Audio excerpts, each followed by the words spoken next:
시간이 되었으므로 수요 저녁 예배를 하나님 앞에 드리겠습니다. 우리 다 같이 묵도하시겠습니다.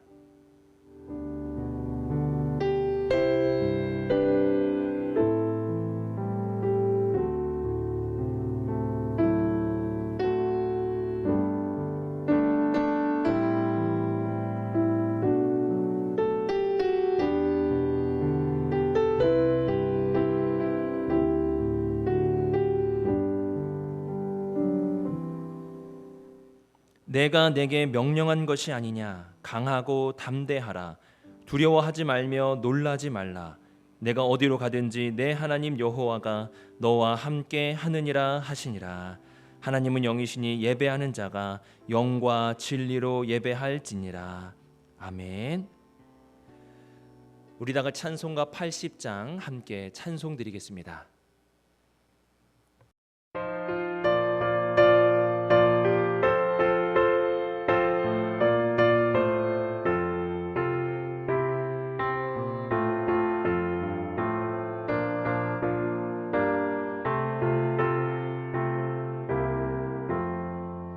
천지에 있는 이름 중 귀하고 높은 이름 주 나시기 전 지으신 구주의 이름 예수 주 앞에 내가 엎드려 그 이름 찬송함은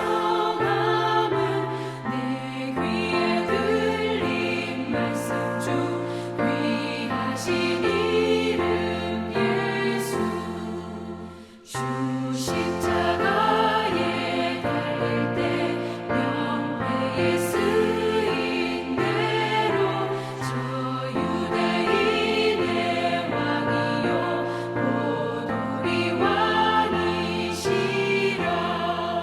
주 앞에 내가 엎드려 그 이름 찬송함은 내 귀에 들린 말씀 중 귀하신 이름 예수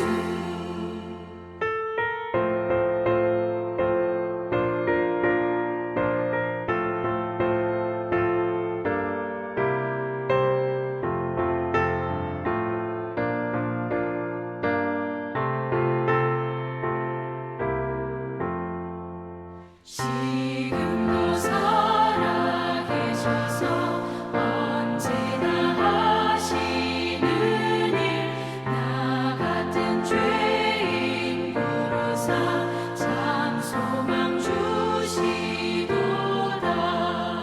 주 앞에 내가 엎드려 그 이름 찬송함은 내 귀에 들린 말씀 중 귀하신 이름 예수 주 예수께서 영원히 어제나 오늘이나 그 이름으로 우리에게 장목을 내리신다 주 앞에 내가 엎드려 그 이름 찬송함은 내 귀에 들린 말씀 중 귀하신 이름 예수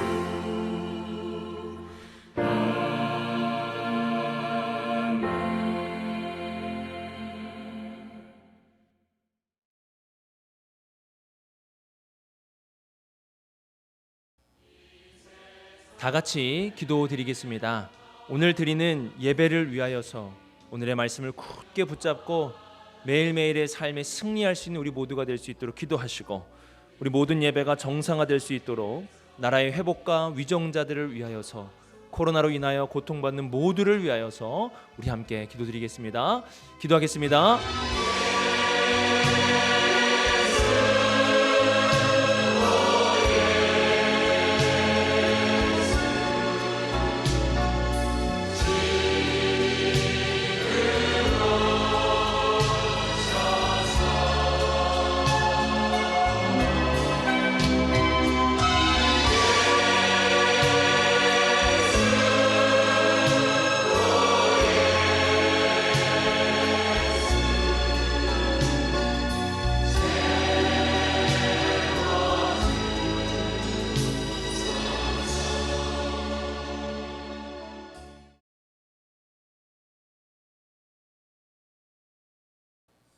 오늘 하나님 주신 말씀은 여호수아 2장 1절 말씀입니다. 여호수아 2장 1절 말씀입니다. 우리 함께 한 목소리로 읽겠습니다. 눈의 아들 여호수아가 시딤에서 두 사람을 정탐꾼으로 보내며 이르되 가서 그 땅과 여리고를 엿보라 하매 그들이 가서 라합이라 하는 기생의 집에 들어가 거기서 유숙하더니. 아멘.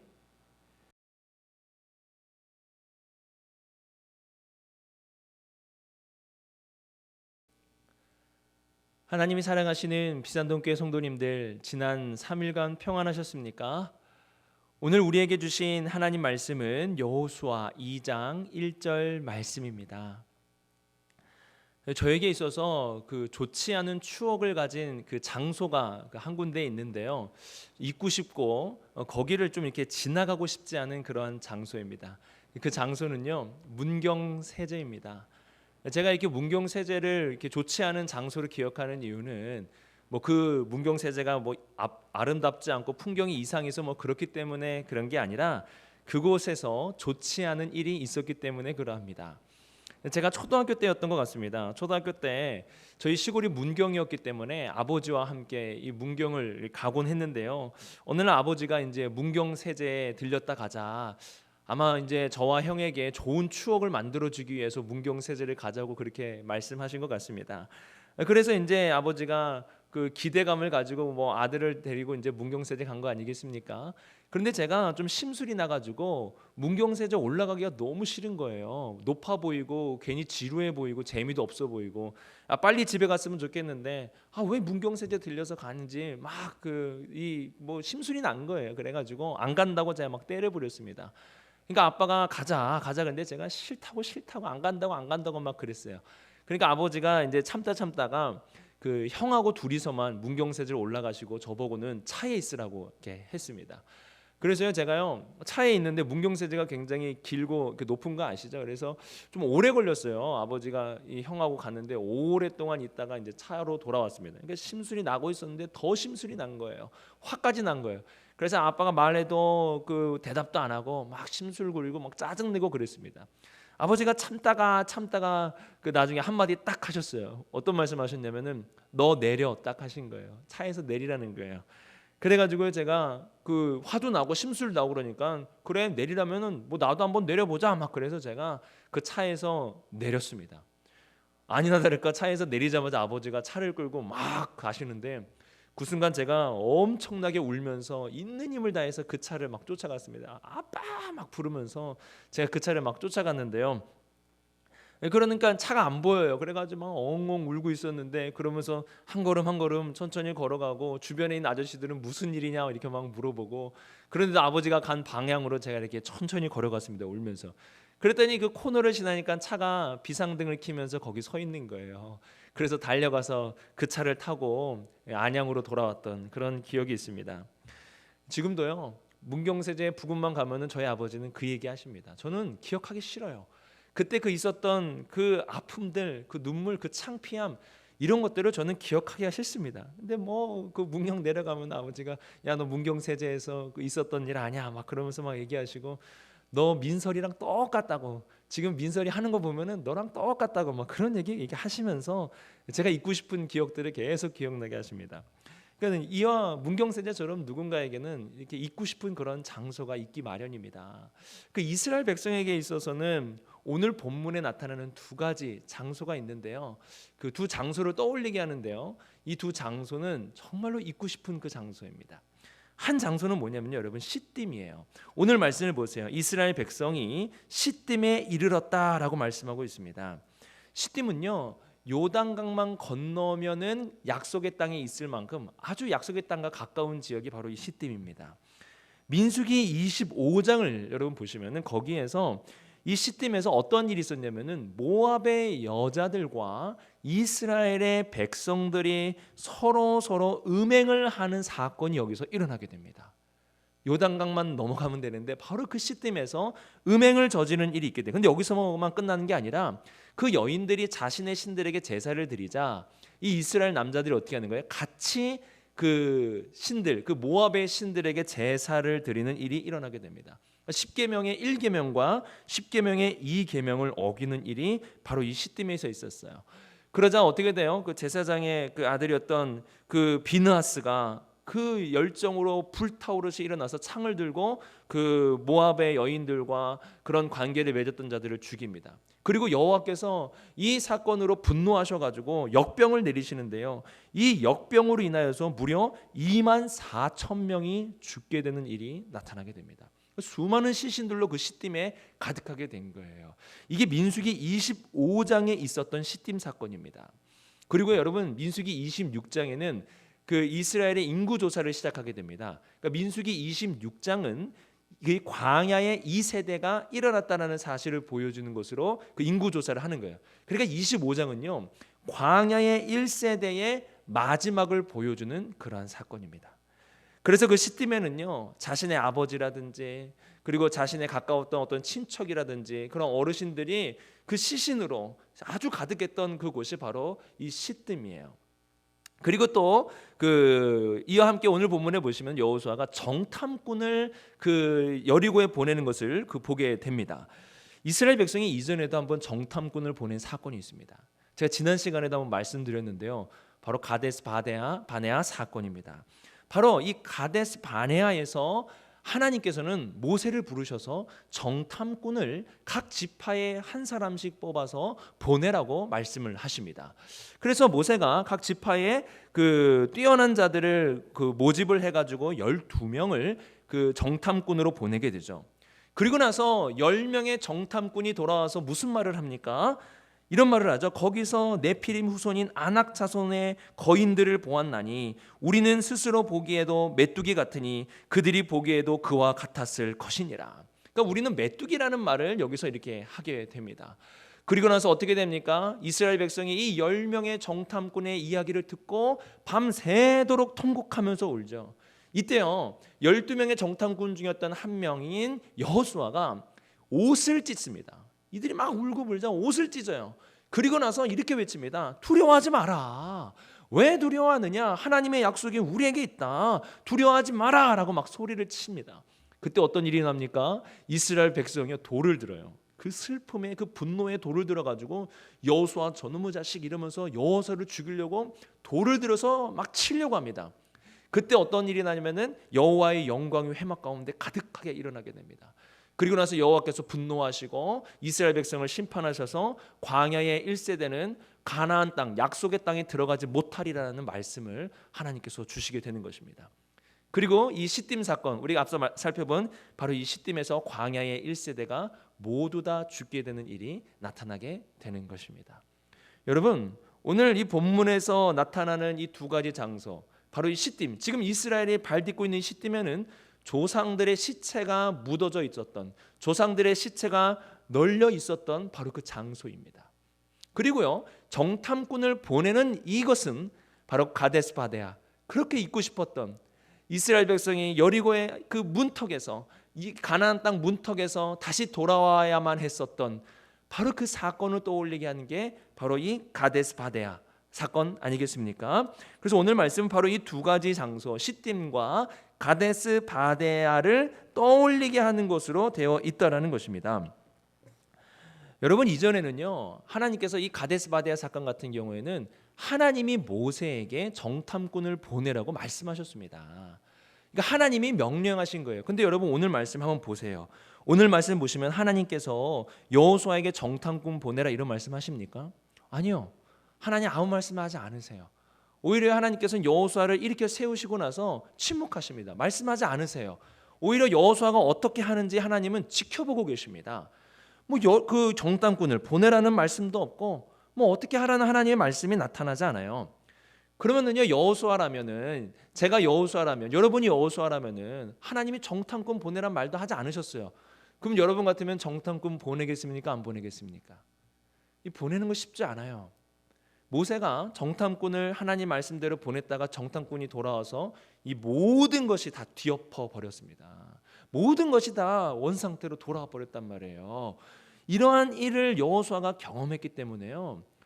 제가 여호수아라면은요 정탐꾼 안 보내도록 최대한 노력했을 겁니다. 하나님 아무 말씀 안 하시잖아요. 정탐꾼 보내라, 정탐꾼을 반드시 보내야 된다, 이런 말씀 하지 않으시잖아요. 그러니까 제가 여호수아라면 굳이 이러한 무리수 정탐꾼 굳이 보내가지고 괜히 그 사람들이 와서 이상한 보고해가지고 막 이스라엘 백성들을 혼란케 하고 그들을 울게 하고 뭐 그러한 일이 일어나면 어떻게 합니까? 그냥 안 보내면 되는 거예요. 그냥 하나님께서 말씀하셨으니까 시간도 절약할 겸 어떻게 하면 돼요? 그냥 가면 되는 거예요. 정탐꾼 뭐하러 보냅니까? 그냥 정탐꾼 보내지 않고 건너가면 시간도 절약되고 얼마나 좋습니까? 그 가데스 바네아 사건도 생각도 안 나고 얼마나 좋아요. 제가 이 문경세제 얼마나 감사한지, 요즘에 이 문경세제 지나갈 필요가 없어요. 옛날에는요 이 문경세제를 넘어가야 제 할머니 댁 갈 수 있었거든요. 근데 요즘엔요 터널이 뚫렸어요. 문경세제 터널이 뚫려가지고요 굳이 문경세제 올라갈 필요 없어요. 차로 올라가서 거기 지나갈 필요가 없습니다. 그냥 터널 지나가면은요 예전에 저를 아프게 했던, 제가 잊고 싶었던 그 문경세제 그 자리를 굳이 갈 필요가 없는 거예요. 여러분 얼마나 좋습니까? 제가 그 문경세제 기억할 필요도 없고 또 뭐요 시간도 절약되고 그냥 가면 되는 거예요. 여호수아도 그런 거 아니에요? 굳이 왜 가데스 바네아 사건이 생각나는 정탐꾼을 뭐하러 보냅니까? 그리고 정탐꾼 보내면 올 때까지 기다려야 되잖아요. 뭐하러 시간을 낭비하냐는 거예요. 안 보내면 되지 않습니까? 그런데 여러분 오늘 말씀을 보세요. 여호수아가 어떻게 합니까? 정탐꾼을 보낸다는 거예요. 정탐꾼을 보낸다는 거예요. 근데 하나님께서는요 여호수아가 정탐꾼을 보내는 이 사건을 매우 중요하게 보고 계십니다. 그것을 알 수 있는 그 하나가 뭐냐면은 눈의 아들 여호수아라는 이 표현입니다. 여호수아서는 그 이름이 여호수아이기 때문에요 그 여호수아라는 이름이 많이 나타납니다. 제가 헤아려 보니까 한 130회 넘게 여호수아라는 이름이 나타나요. 그 중에서 여러분 10번은 눈의 아들 여호수아 이렇게 그 표현하는 것을 볼 수가 있습니다. 그냥 여호수아라고 말하면 되는데요 10번 정도는 눈의 아들 여호수아라고 이렇게 말씀하고 있다는 거예요. 그래서 이런 부분에 대해서 학자들이 좀 이렇게 찾아봤나 봐요. 왜 이 눈의 아들 여호수아가 나타나는지. 근데 놀라운 것은요 눈의 아들 여호수아가 나오는 부분마다 어떠한 일들이 나타나냐면은 중요한 사건이 일어날 때, 또 중요한 사건이 마무리될 때, 또 어떠한 중요한 하나님의 말씀이 있을 때 눈의 아들 여호수아라는 그런 표현을 하는 것을 볼 수가 있습니다. 그래서 여러분 여호수아서 읽다가요 눈의 아들 여호수아라는 그런 말이 나오면 딱 한번 멈추시면 돼요. 멈추고 이제 중요한 일이 시작되겠구나. 이게 중요한 일이 마무리됐구나. 이제부터 하나님이 중요한 말씀을 하시는구나. 이렇게 생각하시면 됩니다. 여러분 오늘 말씀을 보세요. 오늘 말씀 보시면은요 눈의 아들 여호수아라고 이렇게 말씀하고 있는 것을 볼 수 있습니다. 그러니까 하나님께서는 지금 여호수아가 정탐꾼을 보내는 이 사건을 매우 중요하게 보고 있다는 사실을 알 수 있습니다. 그리고요 여호수아가요 이 정탐꾼을 보내는 모습을 보면은요 여호수아가 어떠한 마음으로 정탐꾼을 보내는지 알 수가 있는데요. 오늘 말씀에 보면 이렇게 돼 있죠. 눈의 아들 여호수아가 시딤에서 두 사람을 정탐꾼으로 보내며 이렇게 기록이 되어 있습니다. 그런데요 히브리어 성경을 보면은요 여기에 한 가지 단어가 추가가 되어 있습니다. 헤레시라는 단어예요. 그런데 개역개정 성경에서는 이 부분을 이제 구분해 가지고 번역한 건 아닌 것 같아요. 엿보라라는 단어라든지 뭐 정탐이라는 단어에 같이 이렇게 넣어 가지고 그냥 번역한 것 같은데요. 히브리어 성경에는 헤렛이라는 단어가 분명히 나와 있습니다. 이 단어의 의미가 무엇이냐면 여러분 비밀스럽게, 몰래 이러한 말입니다. 그러니까 이 헤렛이라는 단어를 넣어서 번역을 하면 이렇게 되는 거예요. 눈의 아들 여호수아가 시딤에서 두 사람을 정탐꾼으로 비밀히 보내며 이렇게 되어 있습니다. 여러분 여호수아는 정탐꾼 출신입니다. 이미 정탐을 해봤던 자예요. 군사로서 장군으로서 아주 잔뼈가 전쟁의 잔뼈가 굵은 사람입니다. 그래서 정탐꾼을 보낼 때 어떻게 보내야 하는지 여호수아는 너무나 잘 알고 있는 거예요. 그렇기 때문에 여호수아는 어떻게 하는 거예요? 그 정탐꾼을 아주 철저하게 주의 깊게 그 훈련을 시켜가지고 그들을 보냈다라는 것을 알 수 있습니다. 그러니까 여호수아가요 뭔가가 이 두려움 때문에 어떠한 그 하나님의 약속에 대한 불신으로 인해서 정탐꾼을 몰래 보낸 게 아니에요. 혹자들이 막 그렇게 얘기하거든요. 여호수아가 뭔가 두려워했다는 거예요. 불안했다는 거예요. 그래가지고 하나님 몰래 정탐꾼을 보낸 것이다. 그래서 이 헤렛이라는 단어는 여호수아의 불신, 여호수아의 두려움을 보여주는 단어이다. 이렇게 얘기하는데요. 그럴 수 없습니다, 여러분. 여러분, 여호수아는요 어떻게 하는 거예요? 두려웠으면은 정탐꾼을 보내면 안 되는 거예요, 사실은. 가데스 바데아 사건을 떠올리게 하는 건데 두려움과 하나님에 대한 불신이 있었으면 어떻게 해요? 정탐꾼을 보내면 안 되는 거예요. 이게 그 여호수아가 두려움으로 정탐꾼을, 만약에 두려움 가운데 있었다면은 정탐꾼을 보내지 않고 다른 조치를 취해야 하는 것입니다. 그런데 어때요? 여호수아는 정탐꾼을 보내요. 그것도 어떻게 보냅니까? 철저하게 훈련시켜서 헤르시, 그들을 비밀히 아주 몰래 이렇게 훈련시켜 가지고 보내는 여호수아의 모습을 지금 보여주고 있는 것입니다. 여러분, 이거에 대한 또 하나의 증거가 무엇이냐면은 이렇게 훈련받은 두 명의 정탐꾼이요 어디로 제일 먼저 들어가냐면 기생 라합의 집에 들어가는 것을 볼 수가 있습니다. 여러분, 수많은 그런 여리고의 지역 중에서 왜 기생의 집에 이 두 명의 정탐꾼이 들어갔을까요? 기생의 집은요 오늘날로 말하면은 수많은 사람들이 오고 가는 어떠한 그 주막 뭐 이런 느낌입니다. 그래가지고요 여기에는 낯선 사람들이 자주 들락날락 거려요. 그래서 정탐꾼이 와도요 이 사람을 이상하게 여기거나 낯설게 여기거나 이러기가 어려운 지역이 바로 이 주막이 뭐죠? 그 기생의 집입니다. 기생의 집. 그래가지고 이 정탐꾼들이 어떻게 해요? 기생의 집에 들어가는 거예요. 그리고 이 기생의 집은요 수많은 정보가 오고 가는 곳입니다. 많은 사람들이 오고 가니까요 정보도 많이 오고 가요. 그래서요 라합이요 그 나중에 이 정탐꾼들하고 대화할 때 뭐라고 얘기하냐면 2장 10절에 보면 이렇게 얘기해요. 우리가 그 여호와 하나님의 놀라운 일들에 대해서 들었음이라, 이렇게 얘기합니다. 들었다는 거예요. 그 기생의 집에서 일하고 있었던 그 기생 라합이요 얼마나 많은 이야기들을 들었겠습니까? 그 중에서 뭘 들은 거예요? 여호와 하나님에 대한 이야기를 들은 거예요. 그만큼 이 기생의 집은요 수많은 사람들이 오고 가는 곳이고 많은 정보들이 모여 있는, 응집되어 있는 곳이 바로 이 기생의 집입니다. 이 고도에 훈련된 이 두 명의 정탐꾼이 어디로 가요? 바로 이 기생의 집으로 들어갔다라는 거예요. 그러니까 여호수아가 뭔가 두려워서 뭔가 숨기기 위해서 몰래 이렇게 정탐꾼을 보낸 게 아닙니다. 이것은요 여호수아가 정탐꾼을 보냈다라는 것은 여호수아의 두려움이 완전히 사라졌다라는 사실을 보여주는 거예요. 그는 가데스 바네아 사건에 있었던 그 두려움, 가데스 바네아 사건에서 있었던 그들의 발목을 잡았던 그 정탐꾼 사건, 이것을 완전하게 극복하고 떨쳐버린 여호수아의 모습을 지금 보여주고 있는 것입니다. 여러분, 하나님은 이러한 여호수아의 모습이 나타나기까지 바라보세요. 기다려주세요.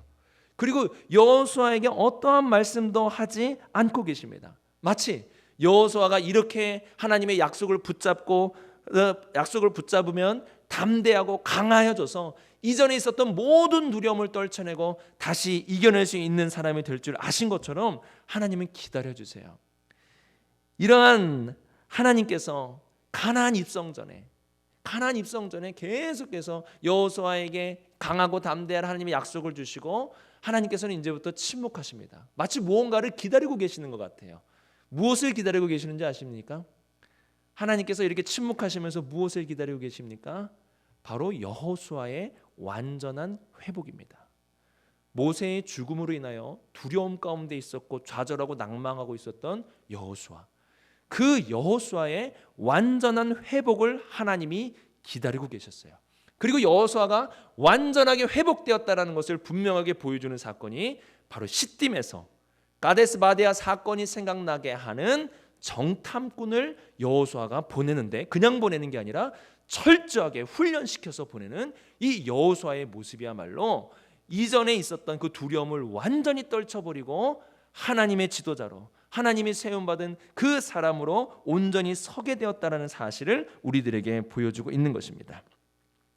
여러분, 하나님께서는 왜 이렇게 여호수아 한 사람의 회복, 완전한 회복을 기다리셨을까요? 여기서는 우리에게 매우 중요한 메시지가 있습니다. 하나님은요, 가나안 땅에 들어가기 전에 이스라엘 백성에게 있어서 정말로 필요한 것이 무엇이냐, 뭐 율법도 있고요, 또 여러 가지 것이 있는데 그 중에서 뭐가 있냐면은 바로 지도자의 회복이었습니다. 지도자가 온전히 회복되지 않으면 하나님의 약속의 땅에 들어가기가 어렵다라는 사실을 하나님은 아셨던 거예요. 그래서 여호수아를 먼저 강하고 담대하게 하시고 그가 정말로 강하고 담대해졌는지 하나님이 기다리고 지켜보고 계신 거예요. 그리고 정탐꾼 두 사람을 철저하게 훈련시켜서 보내는 모습을 통하여 여호수아의 마음이 완전하게 회복되었다는 사실을 분명히 우리에게 보여주고 있는 것입니다. 여러분, 하나님의 그 약속의 땅에 들어가기 위해서 필요한 것은 바로 지도자의 완전한 회복이에요. 그 완전한 지도자가 있을 때 그 지도자를 통하여서 이스라엘 백성은 가나안 땅에 들어갈 수 있다는 것입니다. 이것이 오늘 말씀이 우리에게 주는 정말로 소중한 말씀입니다. 하나님은 우리들에게 계속 이러한 말씀을 주십니다. 우리들은 지도자가 필요하다. 지도자가 필요하다는 거예요. 이거를 조금 더 구체적으로 설명하면 우리들에게는 하나님의 나라와 또한 약속의 땅, 안식으로 이끌어줄 진정한 왕이 필요하다. 하나님은 계속 우리들에게 그 말씀을 주십니다. 우리는 왕이 필요한 존재라는 거예요. 그런데 여러분, 우리가 사는 세상을 한번 생각해 보세요. 왕이 필요합니까? 왕 필요하지 않아요. 왕은 우리를 억압하는 존재고 우리를 불편하게 하는 존재고 막 그런 거예요. 그래서 오늘의 그 현대를 살아가는 사람들에게 있어서 왕은 누굽니까? 내 자신이 왕이에요. 그래서 내가 하고 싶은 대로 내 마음대로 내가 왕이 되어서 살아가는 것이 지금 우리가 살아가는 시대입니다. 여기에 대해서 성경은 분명하게 이렇게 말합니다. 여호수아서 다음 성경이 사사기인데요. 그 사사기 마지막에 이러한 말씀이 있습니다. 그때에 이스라엘에 왕이 없으므로 사람이 각기 자기 소견에 옳은 대로 행하였더라. 사사 시대에 일어난 그 수많은 문제들이 왜 일어났다라는 거예요? 왕이 없다는 거예요. 진정한 왕.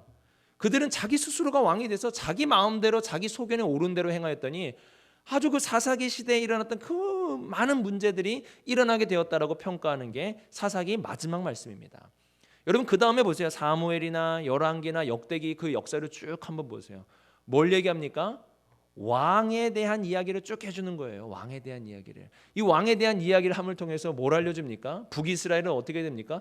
줄기차게 멸망으로 간다. 왜? 이스라엘의 그 북이스라엘 왕들이 여호와 하나님을 섬기지 않고 진정한 왕이 아니었어요. 그러니까 줄기차게 멸망의 길로 간 거예요. 남유다는 어떻습니까? 왔다 갔다 하는 거예요. 어떤 왕은 잘했다가도 마지막에 이상해지고 왔다 갔다. 어떤 왕은 너무 악했다가 왔다 갔다 하다가 결국에 어떻게 되는 거예요? 멸망의 길로 가는 거예요. 그래서 열왕기와 역대기가 우리들에게 알려주는 게 뭐예요? 진정한 왕이 없었다라는 사실을 우리들에게 알려줍니다. 왜 우리가 망하게 되었느냐?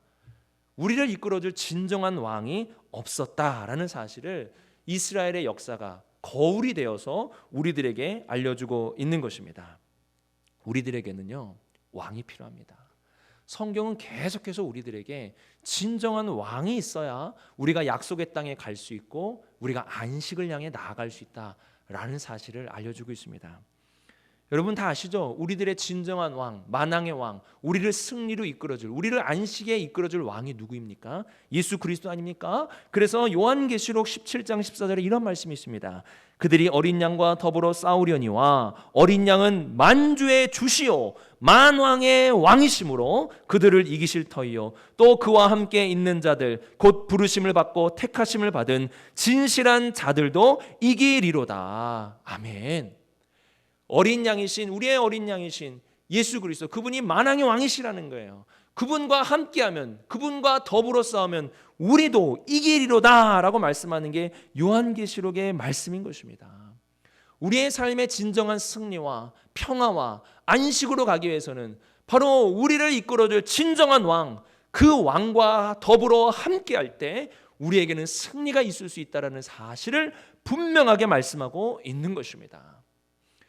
여러분, 우리에게는 이러한 왕이 필요한 거예요. 여러분, 예배 드릴 때마다 이 사실을 우리가 확인해야 되는 거예요. 예배 드리기 전에는요, 세상을 살다 보면은 내가 왕이 돼서 살아가는 거예요. 내가 하고픈 대로, 내가 원하는 대로, 내 마음대로 그렇게 살아가는 거예요. 그렇게 살다가 예배 드리면서 뭘 깨닫는 거예요? 아, 맞다. 내가 왕이 아니지. 내 마음대로 이 세상을 살아가는 게 아니지. 내가 주인이 아니요, 내가 왕이 아니지. 나를 영원한 생명과 안식과 진정한 승리의 길로 이끌어줄 만왕의 왕이요 주이신 예수 그리스도가 계신다. 그분의 말씀을 듣고 그분의 말씀에 따라 살아가야지. 예배 때마다 이 사실을 날마다 확인하는 거예요. 내가 왕이 아니지. 진짜 왕은 바로 예수 그리스도시지. 그분을 따라갈 때야만 진정한 승리와 안식이 있지. 이러한 사실을 확인하면서 늘 내 자신을 돌아보면서 예배 가운데로 나아가는 것입니다. 여러분, 여호수아서 오늘 말씀을 잘 기억해 보세요. 하나님께서 약속의 땅에 들어가기 전에 왜 그렇게 여호수아에게 많은 말씀을 주시고, 왜 그렇게 여호수아가 강하고 담대해지고 여호수아가 온전하게 서기까지 하나님이 기다리셨는지, 지도자가 세워지지 않으면, 지도자가 온전하게 세워지지 않으면 그 이스라엘 백성은 안식의 땅을 향해 갈 수 없기 때문에 그러한 것입니다. 하나님은 그래서 우리 모두를 위한, 이 땅에 있는 모든 교회와 성도들을 위하여 우리를 구원과 영원한 생명과 승리의 길로 이끄실 예수 그리스도를 이 땅에 보내주셨습니다. 우리는 날마다 예수 그리스도를 바라보며 우리를 영원한 생명과 안식으로 이끌어 주실 바로 예수 그리스도를 바라보는 것이 우리에게 있어서는 너무나 중요하다는 사실입니다. 만약에 하나님께서 오늘 여러분들에게 너희들에게 가장 필요한 것이 무엇이냐, 내가 너희들에게 무엇을 줄까, 만약에 이렇게 물어보신다면 여러분 무엇이라 대답하시겠습니까? 여러분 뭐가 가장 필요한 것 같으세요? 우리들에게는 과연 무엇이 가장 필요할까요? 하나님은 오늘 우리들에게 이렇게 말씀하십니다. 우리들에게 진짜로 필요한 것은 왕이다. 우리를 영원한 생명과 영생과 그리고 안식과 승리의 길로 이끌어줄 왕이 바로 우리에게 필요하다라고 우리에게 이렇게 말씀하고 계십니다. 하나님이 사랑하시는 우리 비산동교회 성도님들, 왕이 없이 살아가는 삶을 살지 않기를 바랍니다. 왕이 있는 삶을 살아가시기 바랍니다. 내가 왕이 아니요 하나님이 보내주신 여호수아보다 더 뛰어나고 우리를 영원한 생명과 안식으로 이끌어 주실 바로 그 예수 그리스도, 그 예수 그리스도를 나의 왕으로 모시며 그분의 말씀과 그분의 뜻에 따라 살아가시는 우리 귀한 비산동교회 성도님들 되시기를 간절히 바랍니다. 기도하겠습니다. 하나님 아버지, 이 세상은 왕이 없이 살아가라 그렇게 말합니다. 오히려 너 자신이 왕이 되어 살아가라 이렇게 우리에게 말을 합니다.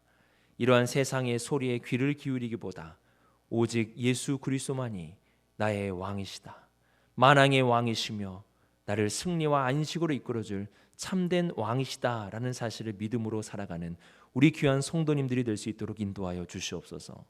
혼란스러울수록, 마음에 두려움이 있을수록, 마음에 염려가 가득할수록 예수 그리스도를 바라보며 나아가는 우리 귀한 성도님들이 될 수 있도록 인도하여 주시옵소서. 모든 말씀 예수님의 이름으로 기도드렸습니다. 아멘.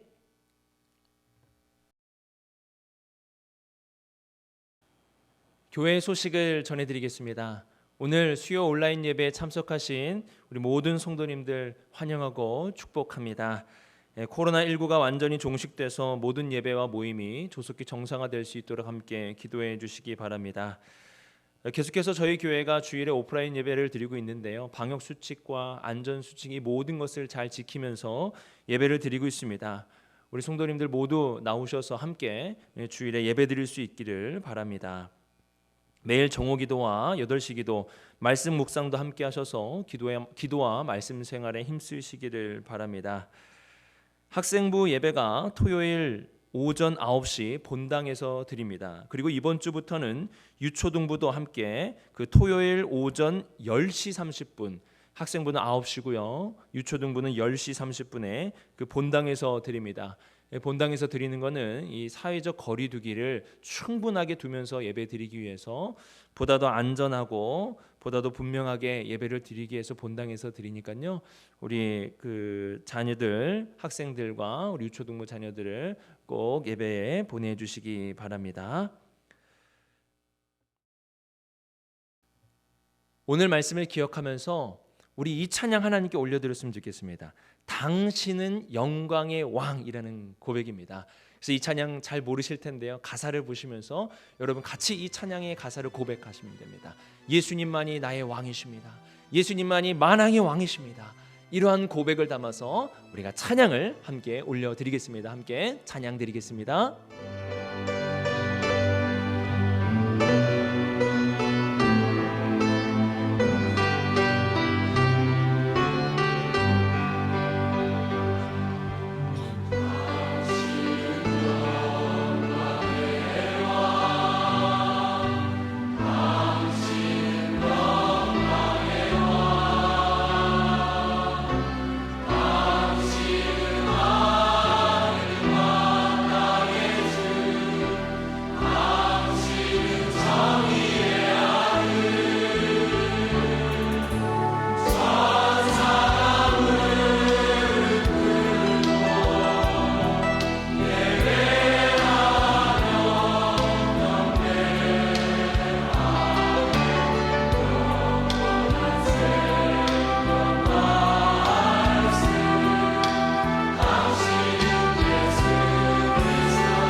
하나님께서는 그의 아들을 지극히 높이사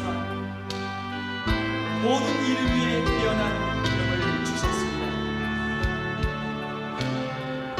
하늘에 있는 자들과 땅 위에 있는 자들과 땅 아래에 있는 모든 자들이 예수의 이름 앞에 무릎을 꿇게 하시고 모든 입으로 예수님을 나의 주라고 고백하게 하셨습니다.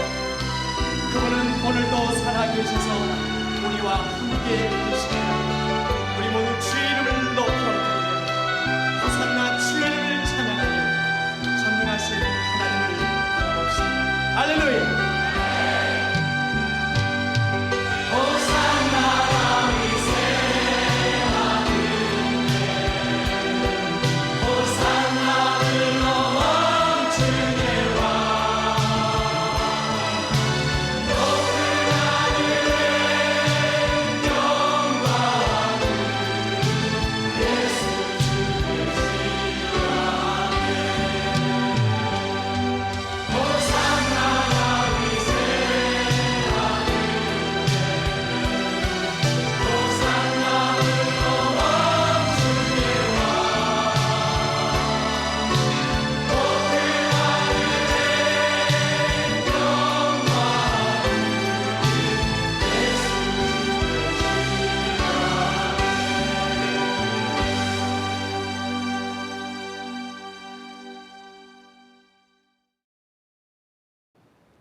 주기도문 하겠습니다. 하늘에 계신 우리 아버지여, 이름이 거룩히 여김을 받으시오며. 주기도문으로 수요 저녁 예배를 마치겠습니다. 하늘에 계신 우리 아버지여, 이름이 거룩히 여김을 받으시오며, 나라가 임하시오며, 뜻이 하늘에서 이루어진 것 같이 땅에서도 이루어지이다. 오늘 우리에게 일용할 양식을 주시옵고, 우리가 우리에게 죄 지은 자를 사하여 준 것 같이 우리 죄를 사하여 주시옵고, 우리를 시험에 들게 하지 마시옵고, 다만 악에서 구하시옵소서. 나라와 권세와 영광이 아버지께 영원히 있사옵나이다. 아멘.